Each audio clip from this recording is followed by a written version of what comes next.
This is the homework for Monday, SBAC review. For each number, indicate whether it's rational or irrational. So rational, in the word rational, you have ratio, which means fraction. So any number that you can write as a fraction would be a rational number. For example, 2/3 or -5. -5 could be -5/1. So any integer can be written as a fraction because you can put it over 1. The square root of 61 is not a perfect square. So it is irrational. All non-perfect squares are going to be irrational. And for an example, a perfect square would be the square root of 25, which equals 5, or the square root of 81, which is 9, or the square root of 100, which is 10. So any square root that is a perfect square will be rational because 5/1 is a ratio or a fraction. And any repeating or terminating decimal, so this is a repeating, will be rational. So any number that has a repeating bar or that terminates, that means stop. For example, if this was just 1.7 and it stopped, then it is rational. For number 2, you need to arrange the following numbers on the given number line. So -3, +2 and 7/10, so it's between 2 and 3, closer to 3. Pi divided by 3.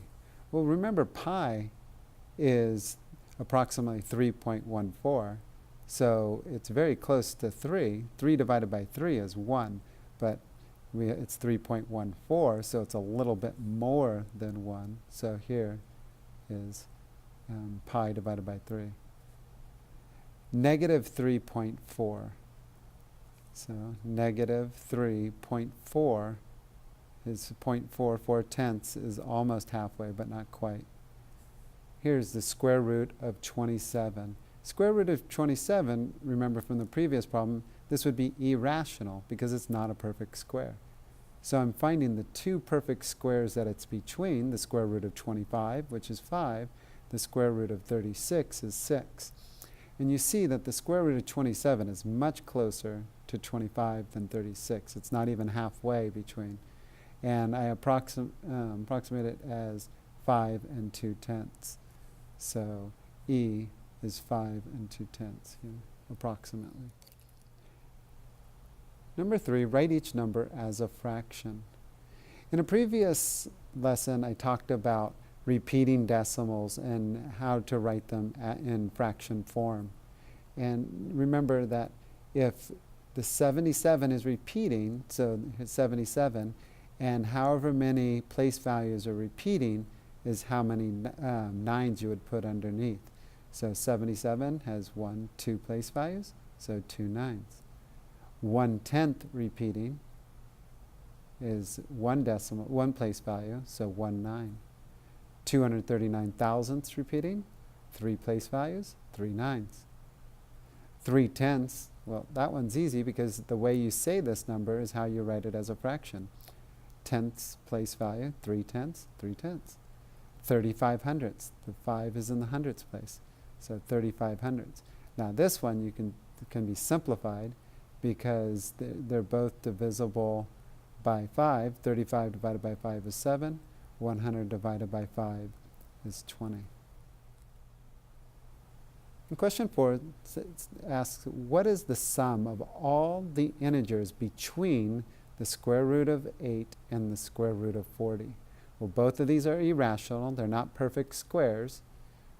It's somewhere between square root of 4, which is 2, and the square root of 49 is 7. But it's saying, what is the sum of all the integers between these two numbers? So I highlighted these two numbers, or in orange. So all of the integers, so remember, integers are positive whole numbers and their opposites. So the first perfect square would be square root of 9, which gives us our first integer is 3.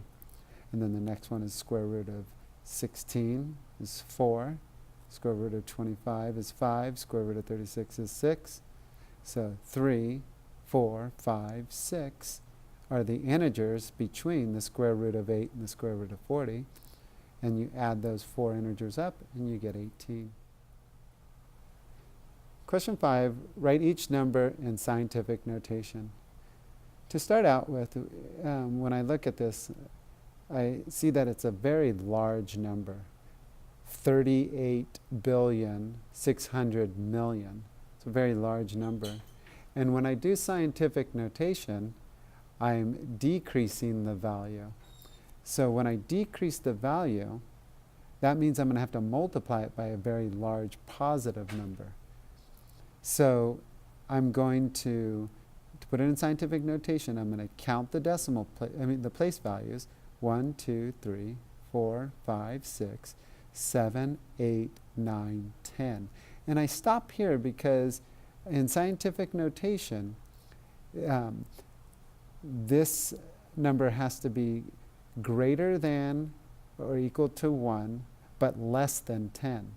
So I can't stop here, I have to stop here. So I get 3 and 86/100ths, and I decrease this, move the decimal place to the left, 10 place values. So that means I have to multiply it by a positive number, because this is decreased by 10. And always look back. I made a very large number, and I decreased it, made it very small in value. So I have to multiply it by a large exponent. For problem 5b, I have a very small number, and I'm going to increase the value of it by moving the decimal to the right. 1, 2, 3, 4, 5, 6, 7, 8, 9, 10, 11. So I increased the value of this number, so that means I have to multiply it by a negative value, so 10 to the negative 11th power.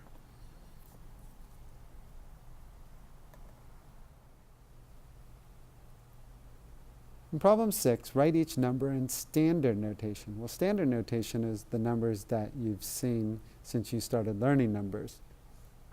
Here we have scientific notation. This is standard notation.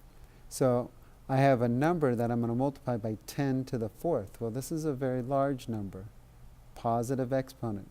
It's a 1 with 4 zeros. So I'm going to increase this by 4 place values. So 1, 2, 3, 4, and there's my decimal. So I have 52,300. In 6b, I have a negative exponent. So that means I'm going to be decreasing the value of this by 6 place values. So I have 6 and 27/100ths, and I'm going to decrease it by 6 place values. 1, 2, 3, 4, 5, 6. So there's my decimal.